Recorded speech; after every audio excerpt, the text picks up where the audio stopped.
Welcome to Cinema Bites, your go-to for movie recaps in a flash. Big twists, epic moments, all in just minutes. The story of the movie begins in the final days of World War II. We see a drone plane landing at Odo Island Airport. After that, we see the crew of the Odo Island detachment examining the plane's engine. Through the conversation between one of the crew members, named Tak, and the pilot, Lieutenant Sumi, we learn that the plane is a drone, but Lieutenant Sumi backed out of detonating the plane, which is considered treason to the country. While Sumi is sitting by the sea, he sees fish floating, and then the detachment crew hears a strange sound. The crew thinks the sound is from an American weapon, but when they turn the lights on the sea, a giant, terrifying monster resembling a dinosaur appears and destroys the lights and the people who turn them on.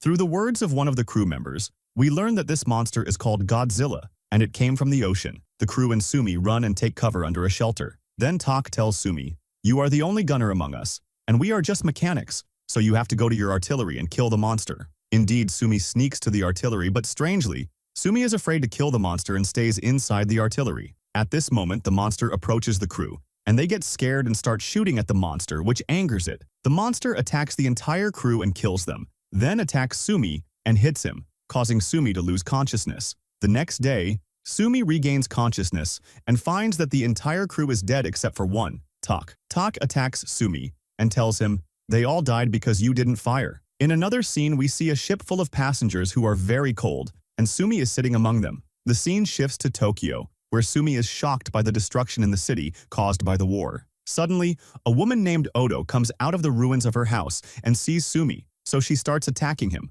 calling him a traitor to the country. Through their conversation, we learn that her children died in the war, and Sumi's parents also died. The next day, a girl named Noriko appears with a little girl named Akiko. She is running away from some people, and when Sumi stops her, she hands him the little girl Akiko as she escapes. Sumi waits for Noriko to come back and take the child, but she is late, so he decides to take the child with him. On the way, he sees Noriko, gives her the little girl, and then leaves. Noriko keeps walking behind him. We learn that the little girl Akiko is not her daughter. She's just a girl she found during the war. Noriko decides to stay with Sumi in the same house because she has nowhere else to go. After some time, Sumi manages to get a government job with a high salary. Through his conversation with Noriko, we learn that Sumi will work in mine clearing in the sea, which is a dangerous job. The next day, Sumi goes to his new job and meets Noda, a naval weapons developer, and also Captain Akito. Akito takes him and shows him the work mechanisms. Years pass,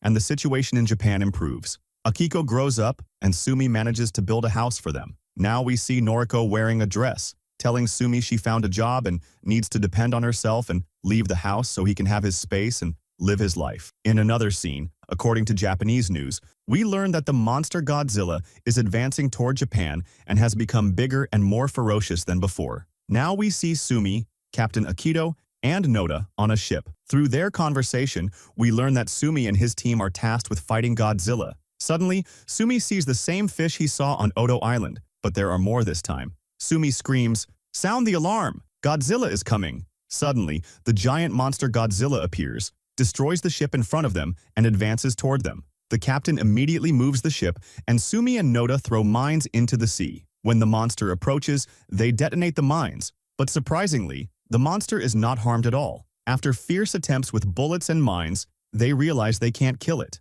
Suddenly, without warning, a huge ship appears and fires artillery at the monster, supporting Sumi and the other captains. After a long struggle between them and the monster, Godzilla withdraws from the battle and retreats. Days later, we see a ship trying to stop the monster from advancing toward Tokyo. On the other side, Sumi is playing quietly with Akiko, but suddenly hears the sound of maximum alert sirens, followed by a radio announcement that Godzilla has reached the shore of the city of Giza, where they live, and that the area must be evacuated immediately. Now we see people fleeing from the monster as it enters the city, smashing cars and destroying buildings. Now the scene shifts to Noriko, who is on a train heading to town. On the way, a bus thrown by the monster falls onto the railroad tracks, so the train stops. Noriko is shocked by the destruction in the city and the size of the monster. The shock intensifies as the monster quickly advances toward the train, lifts it in its mouth, causing half the passengers to fall and die, except for Noriko, who is still holding on.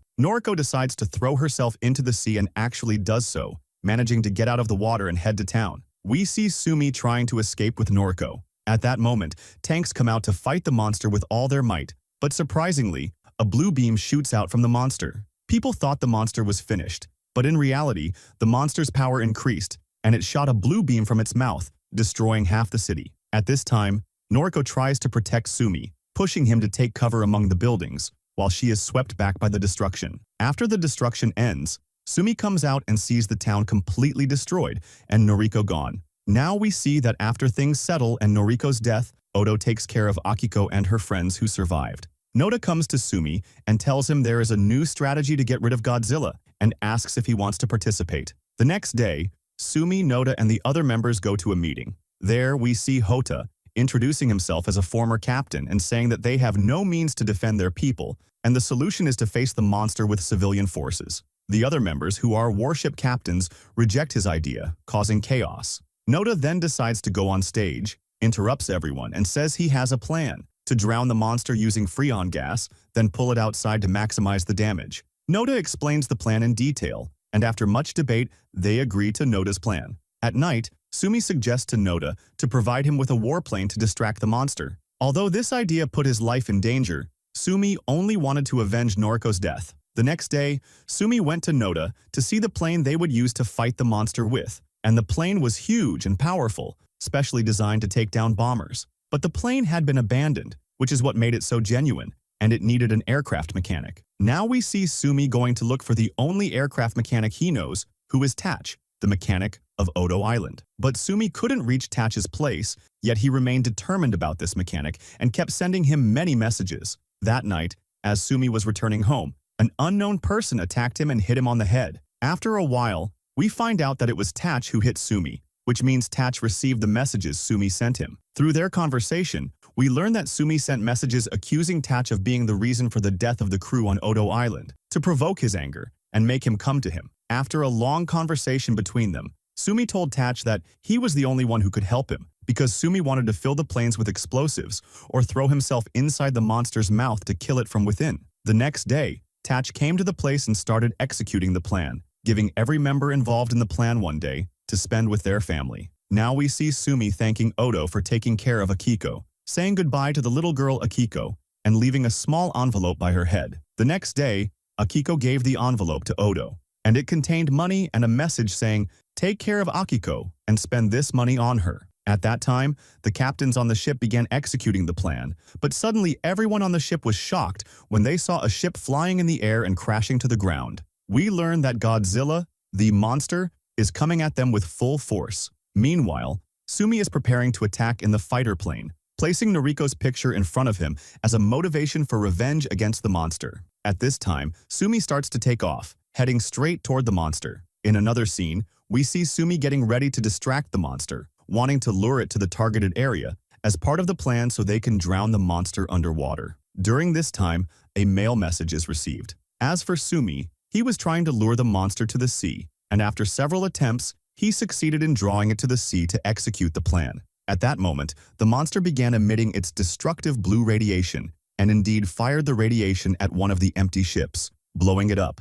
But the rest of the ships began preparing their cannons and surrounded the monster from all directions. Sumi continued attacking the monster to destroy it. While the monster was firing its blue ray, the plan was executed, and the gas shells exploded. They managed to drag the monster into the sea, and afterwards, there was a few seconds of calm, and they thought the monster was dead. But the surprise was that the monster came back again. The captains were forced to resort to Plan B, but as they started dragging the monster, the cranes broke down. At this point, rescue ships arrived and helped them drag the monster out of the sea and gain control of it. But suddenly, Godzilla fired a deadly blue ray at them. Before that, Sumi arrived in the plane and entered directly into the monster's mouth. The plane exploded, and at that moment, calm spread over the place, and everyone thought Sumi was dead. But suddenly, Sumi parachuted down from the plane. This was because Mechanic Tatch had equipped the plane with emergency parachutes. We then see the monster disintegrating from the inside, and everyone salutes Lieutenant Sumi in respect. Afterwards, they return to the city, where the residents celebrate the monster's death. Sumi is surprised by the letter he received from the Mail Coast, which turns out to be a message from Noriko. In another scene, we see Sumi in the hospital, shocked to learn that Noriko is still alive and did not die. He was happy after defeating the monster, his friends were alive, and there was safety, peace, and total calm. Everyone lived happily ever after, and this is where the movie ends. If you enjoyed the video, don't forget to subscribe to the channel and hit the notification bell to get more new videos.